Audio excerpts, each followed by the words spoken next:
Minutos de Techuvá. Nós vamos dar continuidade aos nossos estudos. A você que já faz parte dos nossos amigos, eu agradeço. A você que é a primeira vez, eu peço que se inscreva, toque no sininho, compartilhe. Essa série de vídeos Minutos de Techuvá tem um propósito de levar a você tudo aquilo que o Senhor tem revelado através das Escrituras Sagradas, através da história, através da arqueologia. Quantos de nós, muitas vezes, duvidamos de textos bíblicos, acreditando tratar-se de enxerto, de adulteração, quando na verdade não é? Eu tenho um caso parecido. A Bíblia fala sobre a mulher adúltera que foi levada até Jesus, e lá ela foi acusada de ter sido pego em adultério. Não vamos entrar nos detalhes, vamos entrar na parte final. A única vez que a Bíblia fala que Jesus escreveu alguma coisa é nesse texto. E ele diz que ele abaixou e começou com uma vara a escrever no chão. Não sabemos o que ele escreveu. Todavia, ao levantar a cabeça, todos os acusadores tinham ido embora. E ele pergunta: cadê os teus acusadores? E ela responde: todos foram embora. Nem eu te acuso, vá e não peques mais. E isso ficou martelando na minha mente durante anos. Como poderia ter acontecido isso se ali, segundo as imagens que nós vemos, é tudo pedra? Como ele teria escrito? A outra coisa que me deixava com a mente a pensar. Jesus disse, quando os discípulos disseram: olha que obra magnífica, ele disse: não ficará pedra sobre pedra que não seja derribada. E não me parece que o muro das lamentações foi derribado. O muro daquele tamanho está ali em pé, intacto. Outro detalhe: Adriano, o imperador, por volta do ano 135, mandou passar o rastelo na cidade, destruir tudo e construir em cima uma nova cidade. O porquê, o lugar mais importante do povo judeu, ele deixou de pé? Essas perguntas precisam de respostas. Mas nós vamos voltar para as Escrituras. A Bíblia fala também que Jesus encontrou com um cego de nascença. Provavelmente ele não tinha o globo ocular e ele faz duas bolas de barro, coloca nos olhos dele e ordena que ele vá até a fonte, até o tanque de Siloé, se lave e se apresente ao sacerdote. Uma pergunta: ele iria até a fonte, o tanque de Siloé, se lavaria e depois voltaria até o templo? Seria isso verdade? No vídeo seguinte você vai ver aonde estava a cidade velha de Jerusalém, aonde era o palácio de Davi, aonde era a fonte de Gion, o tanque de Siloé e aonde é o templo. São distâncias consideráveis. Seria realmente verdade isto? Muito bem, é sobre isso que eu quero falar com vocês. Aonde é o local verdadeiro do templo sagrado de Jeová? Uma coisa eu posso te garantir: não é aonde os judeus ficam se lamentando. Como assim? O Senhor enlouqueceu? Não, não enlouqueceu. Até o século XV. Não se sabia exatamente o local aonde era o Templo de Salomão. E depois restaurado por Herodes. Não se sabia, e os judeus eles iam ao Monte das Oliveiras para ali fazerem as suas rezas, as suas orações.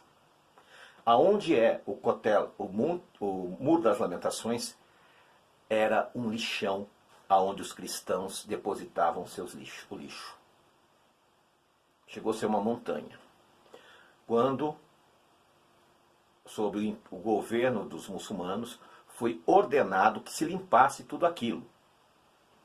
Arrancaram toda aquela sujeira, toda aquela terra, só ficou a parede e só ficou o peso.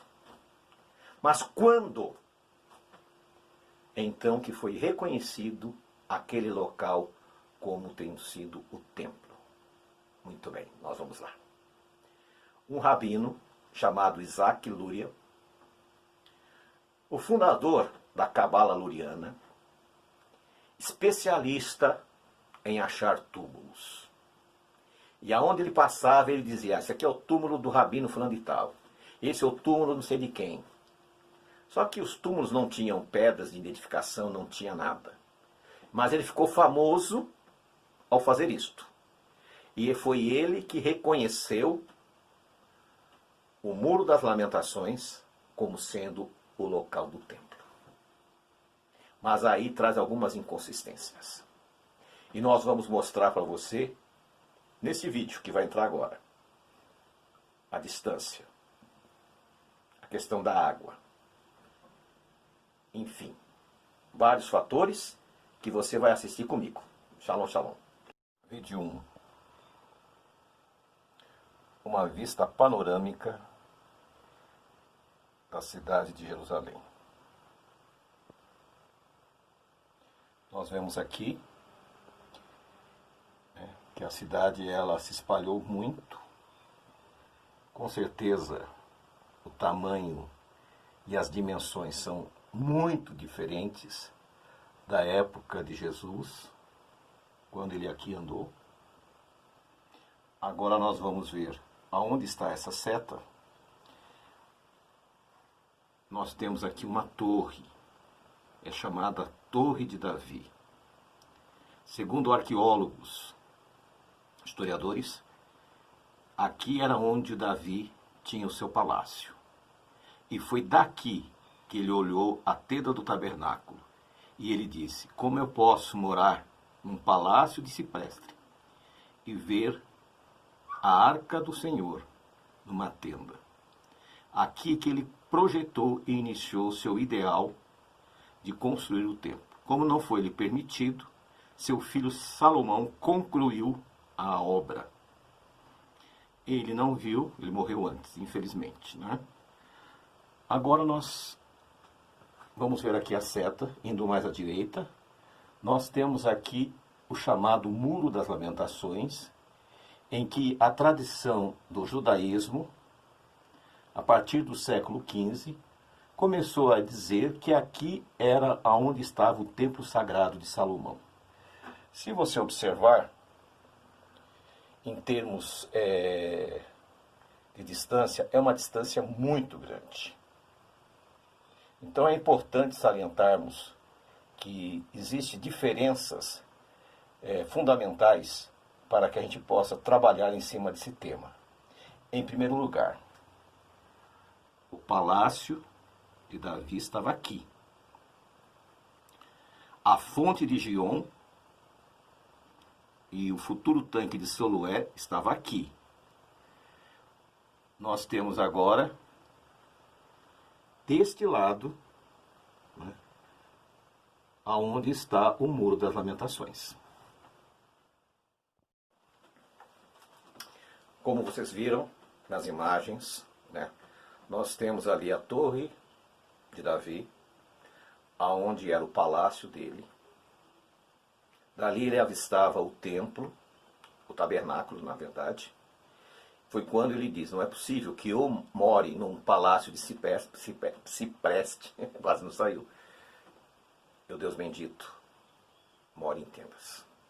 Então ali nasce o desejo de construção do templo. Aí você vai ver que bem distante está onde hoje eles dizem que é o Muro das Lamentações. Percebam que há uma divergência de distância. Aonde está a torre de Davi, aonde era o palácio de Davi, é onde é a fonte de Gion. Ao lado é onde é o tanque de Siloé. Qual seria o propósito de Salomão ir construir o templo tão distante, sendo que o templo exigia muita água para lavar, não é? Eram sacrifícios contínuos, diários. Então, havia necessidade de muita água, não havia canalização. E você percebe que aonde Davi estava, o castelo dele, né, ali seu palácio, era bem mais alto do que onde está o Muro das Lamentações. Então a água estava ali, jorrando pela cidade. Qual seria o propósito de Salomão construir em outro local? Nós sabemos que ele chegou a casar com a filha de Faraó para ter acesso aos arquitetos de Faraó para construir um templo com uma série de detalhes específicos. O mais importante, que era a água, ele iria construir longe dali? Seria verdade isto? Então você percebe que há equívocos de todos os lados. E foi a partir de Isaac Luria, de 1500 e pouco, ao ele dizer que ali era o Muro das Lamentações e que ali era exatamente onde era o templo sagrado de Salomão, criou-se essa lenda. E hoje milhões de pessoas anualmente vão a Jerusalém para ali presenciarem não o Muro das Lamentações, não a base do templo. Ali é a Fortaleza Antônia. Aquela construção, o sistema da construção é um sistema romano, aonde a guarnição dos romanos ficava. O motivo de não ter sido destruído porque os romanos se acautelaram ali. Ali era o quartel deles. E não fazia o mínimo sentido eles destruírem o próprio quartel. O resto da cidade eles destruíram, o quartel não. Então você percebe que houve um equívoco, um erro primário daqueles que até hoje levam as pessoas ao engano. E chegam lá, aqui é o templo. Mentira, não é o templo. Levam você ao Monte Sinai no Egito. Não é o Monte Sinai. O Monte Sinai é na Arábia Saudita. Você percebe que somos enganados constantemente. Isso não vai modificar a nossa fé em Deus. Isso não vai alterar a nossa crença. Mas isso faz com que a gente comece a repensar como devemos agir em busca da verdade. Hoje, a impressão que dá é que aqueles que estão entrando em Techuvá, eles caem de cabeça na crença que os rabinos falam a verdade. E não é verdade. Porque se eles falassem, eles teriam aceito Yeshua. E você sabe por que a maioria dos judeus não aceitaram Yeshua?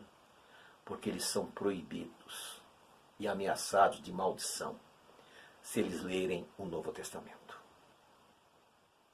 Hoje em Israel, a coisa está mudando.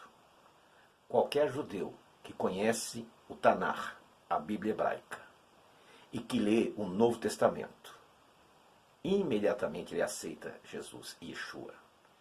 Porque um complementa o outro. E esse ministro de Techuvá, então veio mostrar para você que esse muro não é o muro bíblico, não é o Muro das Lamentações, não é o templo. Isso é uma invenção de Isaac Luria. Inclusive, esse rabino que criou a Cabala Luriana, esse rabino, ele, por exemplo, ele achou até o túmulo de Jesus em Safed. Tem uma citação, diz assim, que Jesus está enterrado numa encruzilhada aonde tem uma árvore e um pé de oliveira. Então ele é especialista em achar túmulos. Não tinha nome, não tinha nada, mas ele colocava a plaquinha lá. Não dá para confiar, não é verdade? Então, meus queridos, coloque uma coisa no teu coração. Deus quer mudar a tua história. Deus quer mudar a tua vida. Procure fazer uma techuvá genuína e você vai encontrar refrigério para a tua alma. Shalom, shalom. Eu vou começar o programa de hoje em frente a essa harpa. Quem tocava a harpa na Bíblia era Davi. E eu estou no lugar que é conhecido como a Cidade de Davi.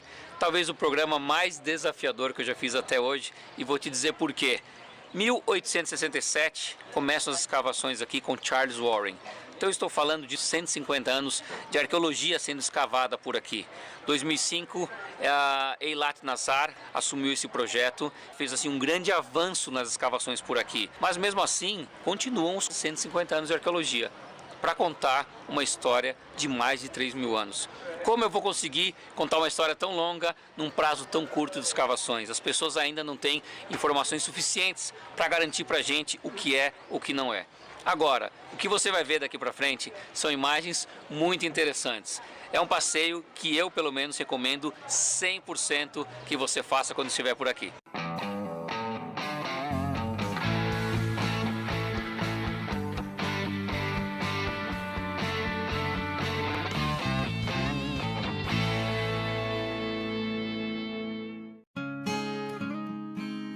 Para que a gente entenda bem esse programa, temos que ler um texto que se encontra na Bíblia, no livro de 2 Samuel, capítulo 5. A narrativa nos diz o seguinte: o rei, que era Davi, e seus soldados marcharam para Jerusalém para atacar os jebuseus que viviam lá. E os jebuseus disseram a Davi: você não entrará aqui, até os cegos e os aleijados podem se defender de você. Eles achavam que Davi não conseguiria entrar. Mas Davi conquistou a fortaleza de Sião, que veio a ser a cidade de Davi. Naquele dia disse Davi: quem quiser vencer os jebuseus terá que utilizar a passagem de água para chegar àqueles cegos e aleijados inimigos de Davi. É por isso que dizem: os cegos e aleijados não entrarão no palácio. Hora de ver esse texto saltar aos nossos olhos.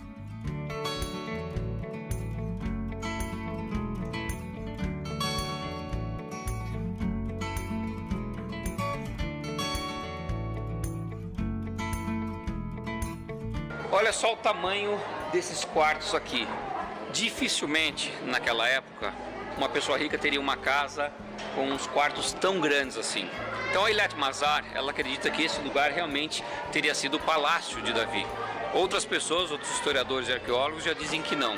De qualquer maneira, como eu gosto de dizer, esse aqui é o cenário. Na minha opinião, é bem razoável que seja pela localização, mas como tudo ainda não foi achado e revelado, vai ficar sempre aquela interrogação até que se escave tudo por aqui. Nesse vídeo que nós acabamos de ver, Loucos por Viagem, nos é apresentado a cidade de Davi, o provável local do palácio e a quantidade de água que havia ali.